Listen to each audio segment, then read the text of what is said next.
So now we're forced to land a really good Blossom here. So that's a Blossom I'm willing to take because I was unspotted. We started from high ground and he already used his hook.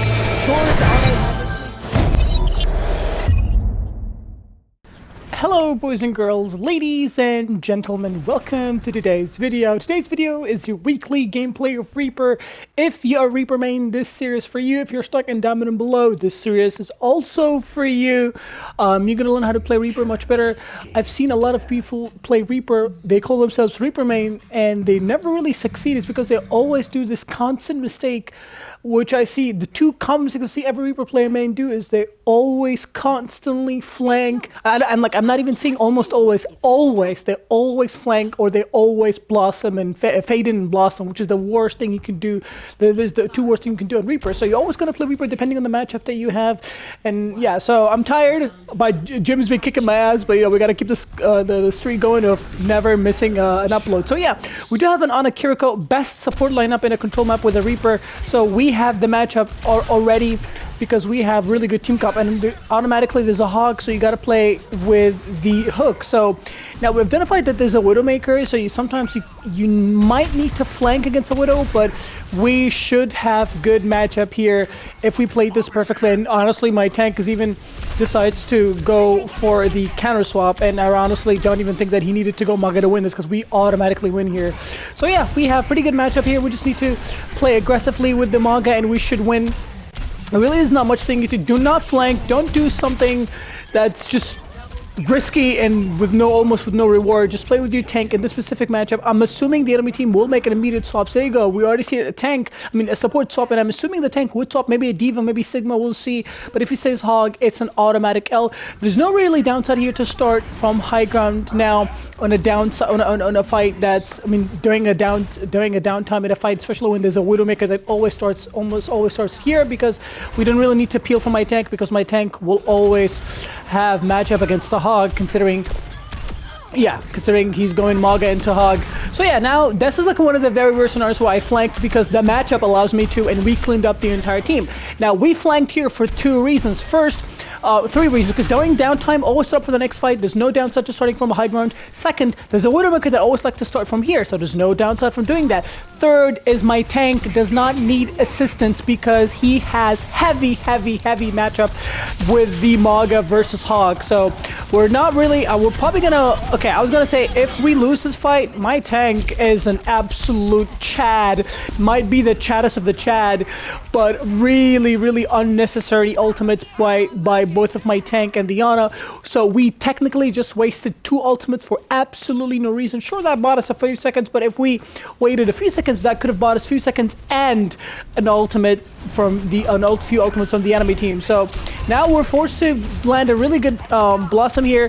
So that's a Blossom I'm willing to take because I was unspotted. We started from high ground and he already used his hook. Sure, the Ana had his sleep, but odds are I would kill her before she reacts because she was already focused on something else. So that was a good Blossom. You see, we did not fade in, we didn't fade in Blossom, and we didn't just Blossom in sight. We made sure that the one thing that can actually immediately shut us down, or at least had high probability of shutting us down, which is the Hog, we made sure that he did not have his hook, and then we ulted. So again, now I did not really see the Kiriko. Unfortunately, this is really a lot going on, but it's okay. Yet again, like I said, that was a mistake on my. By the way, the enemy team actually made a really great swaps support-wise for their tank.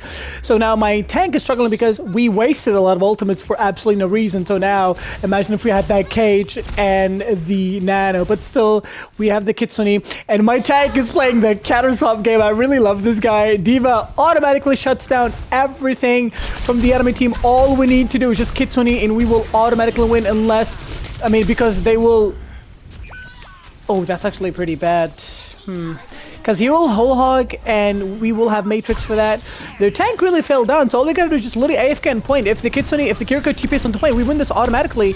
Really, we just need the Kitsune on point ASAP, but my supports are nowhere to be seen. There it is, Kiriko is on the point, and we will have this point with no problem. If they try to touch or even have the idea of touching, Kitsune will be on point, and Nano's been. Oh my god, are we gonna lose? I'm close to Blossom.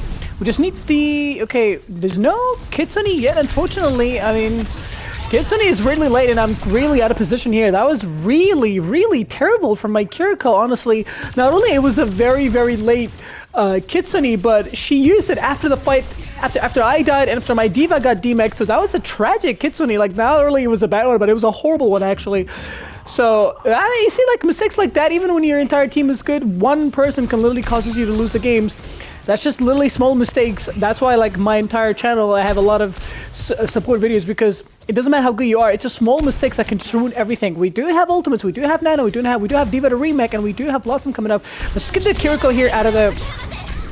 let her TP out, and really good scenario already to be in, and Hog will die here, Ana will die here. So luckily and thankfully, my tank is really good that he just forced his way all the way to point. If they even try to touch and like force their way, we have Blossom to clean up. She doesn't have her. Also, by the way, even like it looks like you're winning. Always never use your ultimate unless you actually have to, because I've seen a lot of people throw easy games because when the timer says, oh, 3 seconds remaining, or OT ticks out in like 3 seconds until the OT takes down, they just literally blindlessly used every ultimate, every ability they have, and then somehow magically God sends Wrecking Ball from the enemy team, or a Tracer, or a dashing Genji. They touch the OT, they touch the point, triggering the OT even more, and now they just end up wasting all ultimates for nothing. Always play serious until the absolute last second, especially on a character like Reaper, when if you get caught without abilities, you get punished really hard. As you guys saw, my supports were playing almost flawlessly the entire time, but they made the mistake of not using the ultimates correctly. We literally almost lost that, and it became way closer than it actually should have been. So yeah, that's how just punishing Overwatch is now. This matchup, this game, and this specific part of the map, it's a straightforward. You front line, you never flank, almost never. It just really depends on the diva, one wants to on what she wants to do. But every time you play against a Tracer, make sure that you stay in the back, get the Tracer off your team, and then go in. Because if you decide to go in with the Tracer on your back line, when you go in, you will brawl, and naturally a brawler would require healing, because you literally frontline all the damage and you will not receive the heals, and then you realize your support's all in the back fighting for their lives against the Tracer. That's why you adjust your playstyle depending on the matchup. Now here against the tank, you're really good at pressuring the shields, but the Tracer is usually, I was about to say, Tracer is really usually your #1 priority here in this matchup, so we're going to try to influence the Tracer fight, really pressure as much as we can. Already recall has been out. No, we already got her out of the fight, so if she decides to push us, it's really greedy and risky for her, because I have much more odds at surviving, but she's not. There you go. Because this angle, fighting in this angle benefits me, not her. So again, we made the right decision, and we got rewarded for it really heavily by literally winning the entire fight, because we kept the Tracer in check. Imagine if we did not keep the Tracer in check, we didn't keep the Tracer in check, she would have probably got a nasty pulse on the on, and then everything would have gone to hell. So they went Doomfist. Again, Doomfist is just really not going to cut for them. Zenyatta, though, might be good for them, but it's a little too late because we have position advantage and we have ult advantage. They resetted the entire ult economy. Yeah, sure, they got a couple picks, but we can retake it at any time, whenever we want, with ultimate. So again, if there's any problem, it's probably the Zen, but I really don't see them winning. I think this is pretty much wraps because we made the right decision at the right times, and that is actually a good bomb. And the Sojourn got forced out because the bomb pushed her out. Maga is an absolutely tragically horrible pick for the enemy team tech, because Diva is a straightforwardly counters the Maga, and like I said, look, see, that's what exactly the scenarios I was talking about. The Ana fighting for her life, always come back when the Tracer is on your back line, because that's what happens. See, we kept the Tracer off. Now we can push aggressively as much as we want to. We know that he doesn't have trance, so we can overzealously push, make sure that he doesn't have his secondary fire, and now he is marked for life. We can just, all we gotta do, click ultimate as soon as they wake up, and then we automatically win. There you go, guys, boys and girls. Flawless Reaper gameplay. If I played this Reaper the way that any Reaper play, I would just constantly flank on the left side, rotate into the back line. By the time I do that, my entire team gets dominated. But you always hold your ground, play the matchup. That's all you gotta do when you play Reaper, and you're gonna find yourself on a much better situations and honestly much more better outcomes. If the enemy team is going, if the enemy team is running a Tracer Genji or either or Sombra, always maintain. I'm not gonna say like AFK in the backline, just be in the middle so you can be ready to peel for your teammates and supports whenever the flanker pushes.